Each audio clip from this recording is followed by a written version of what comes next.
Si tu es ici, c'est probablement parce que tu cherches à améliorer tes compétences pour faire vivre à chacune de tes rencontres, clients, prospects, une expérience de vente inoubliable. Ce matin, j'ai eu le privilège d'échanger avec un ami, Vincent Carpentier, directeur commercial et marketing France du groupe Ahrens chez Pirometal, ses propos. Alors que justement, nous parlions du défi que représente le recrutement d'un vendeur, d'une vendeuse au top, et il me fit le témoignage suivant. Tu sais, Christian, durant ma carrière, j'ai eu l'opportunité de côtoyer un grand nombre de commerciaux. Celles et ceux qui m'ont inspiré se comptent sur les doigts d'une main. Ces 5-là, m'a-t-il dit, ont marqué les esprits des clients par leur personnalité et le lien créé avec lui. L'humour, le culot et le service. Il se passe toujours quelque chose en rendez-vous. Bienvenue dans ce nouveau podcast où nous allons discuter, nous allons échanger ensemble, tu l'as compris, d'une expérience de vente inoubliable. Tu sais, c'est cette interaction qui permet à un client et un vendeur exceptionnel de créer un lien de confiance et qui reste gravé dans les mémoires. Dans ma propre carrière de vendeur, et ensuite, depuis 10 ans maintenant que j'accompagne les commerciaux terrain ou sédentaires, j'ai remarqué que peu sortaient des sentiers battus de peur de quoi ? Ils ont peur d'être rejetés par leurs clients ou alors peur d'être déçus par leurs promesses sans lendemain. Dans cet épisode, je vais te raconter l'histoire d'Anne. Anne est une vendeuse peu singulière par son altruisme et sa façon de vivre l'expérience client, de façon simple certes, mais vécue comme unique par ses clients.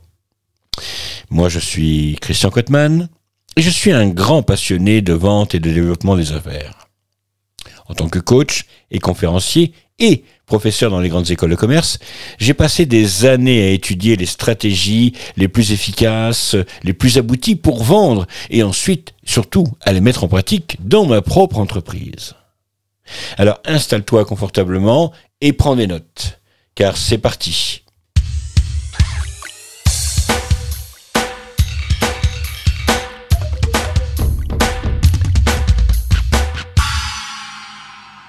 J'ai une citation pour toi.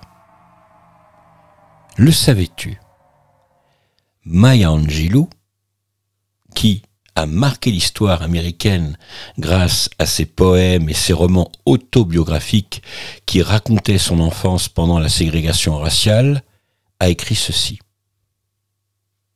Les clients ne se souviennent pas de ce que vous dites ou faites, ils se souviennent de comment vous les avez fait sentir.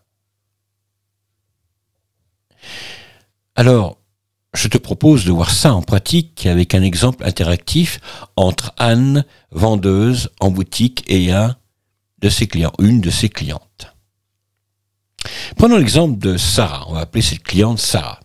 Sarah était à la recherche d'une robe pour un mariage et elle est entrée dans une boutique de vêtements où travaille Anne. Et c'est là qu'elle a rencontré justement Anne, une vendeuse talentueuse et à l'écoute. Anne a tout de suite compris les besoins de Sarah et lui a proposé plusieurs options de robes qui pourraient répondre à ses goûts et à son budget. Mais ce qui a vraiment fait la différence, c'est le sens du service d'Anne. Elle a offert à Sarah une boisson chaude, une chaise confortable, pendant qu'elle proposait d'essayer les robes. Elle a pris le temps de discuter avec Sarah pour mieux comprendre ses attentes et a même proposé de faire quelques ajustements pour que la robe soit parfaitement adaptée à sa silhouette. Finalement, Sarah, par ses gestes simples, par ce comportement et cette posture, a acheté la robe de ses rêves parce que la vendeuse, Anne, a su être à son écoute et lui a proposé beaucoup plus. Sarah est repartie donc avec la robe de ses rêves et avec aussi en prime un grand sourire. Maintenant, je te propose de passer aux 5 erreurs à éviter quand tu veux offrir une expérience de vente inoubliable. Allez, première erreur, c'est ignorer les besoins et les préférences du client. ne sois pas monoproduit ou produit dans lequel tu te sens particulièrement à l'aise. Dans ces cas-là, fais-toi aider. Demande des informations pour comprendre les besoins spécifiques et surtout ce qui stimule le client dans son usage et sois source de suggestions à répondre à ceci. Deuxièmement, le manque d'empathie. Combien de fois tu rentres dans une boutique ou tu fais appel à un commercial dans le secteur B2B aussi et que tu vois que la personne n'est pas du tout à ton écoute, et surtout ne sait pas écouter ta propre histoire, ce qui t'a amené à acheter telle ou telle chose ou à vivre telle ou telle expérience. Sois à l'écoute de leur histoire, de leurs problèmes et exprime ton empathie, je dirais même ta compassion. En troisième, manque de professionnalisme. Habillez-vous bien et soyez clair et professionnel dans votre présentation, disait un de mes premiers patrons. Ah oui, l'habit fait pas le moine, comme on dit, mais pourtant il contribue à l'image de marque que le client a de ton entreprise. Quatrième erreur, être trop insistant, c'est connu. Tu rentres dans une boutique, un vendeur te dit « Je peux vous aider ». Non. Tout de suite, tu n'as qu'une envie, c'est fuir. Donc, quatrième erreur, être trop insistant. Évitez de forcer la vente et laisser le client prendre la décision finale en fonction de ses besoins. Et cinquième, le plus important, je trouve, là où les commerciaux pêchent le plus, le manque de suivi. Assure-toi de traiter tous les problématiques potentielles avant qu'ils ne deviennent pour toi un problème. A contrario, voici les 5 clés à faire pour offrir une expérience de vente inoubliable à tes clients. La première, c'est l'accueil. L'accueil doit être chaleureux et le sourire sincère. L'écoute doit être chaleureuse et le sourire sincère lorsque tu es dans le B2B. La deuxième clé, c'est la présentation. Elle doit être claire et succincte, professionnelle, orientée client et non pas orientée produit ou orientée sur toi.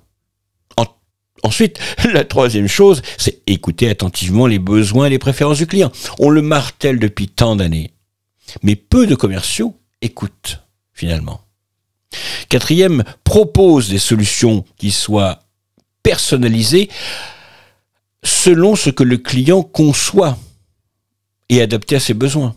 Le plus important, c'est la perception. Donc, propose des solutions que le client va percevoir comme étant personnalisées spécialement pour lui. Cinquième, fais attention aux détails, comme l'emballage cadeau, les instructions d'utilisation ou bien d'autres, suivis après-vente. Enfin, reste à l'écoute même après l'achat, même après le contrat signé. Si ton client a un problème ou une question, sois disponible pour l'aider et le rassurer. Cela peut conduire à une relation à long terme et à des recommandations positives. Voilà. Tu as maintenant toutes les clés pour offrir une expérience de vente inoubliable. Pour aujourd'hui, c'est fini, mais avant de te dire au revoir, j'ai un défi pour toi. Sous forme de questions. Es-tu prêt à noter? Tu as un stylo ou un papier? Bien. Qu'as-tu retenu de plus important qui, à tes yeux, dans ce podcast, mérite d'être retenu et comment comptes-tu l'appliquer? Envoie-moi ta réponse à vendeur distingué en un seul mot sans accent @venteperformance.singulier.fr. Le lien est dans la description du podcast.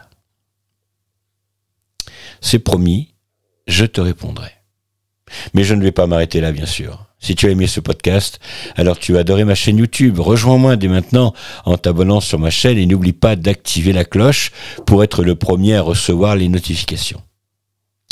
Je vais y partager des moments exclusifs avec toi et te donner envie d'en recevoir encore plus parce que je vais te donner plus d'astuces pour devenir un vendeur performant. Maintenant, il est temps pour moi de te dire au revoir. C'est fini pour cet épisode sur les secrets des meilleurs vendeurs. J'espère que tu as trouvé une astuce intéressante pour booster tes ventes. N'oublie pas de revenir la semaine prochaine pour découvrir de nouveaux secrets en vente. On se retrouve bientôt. Allez,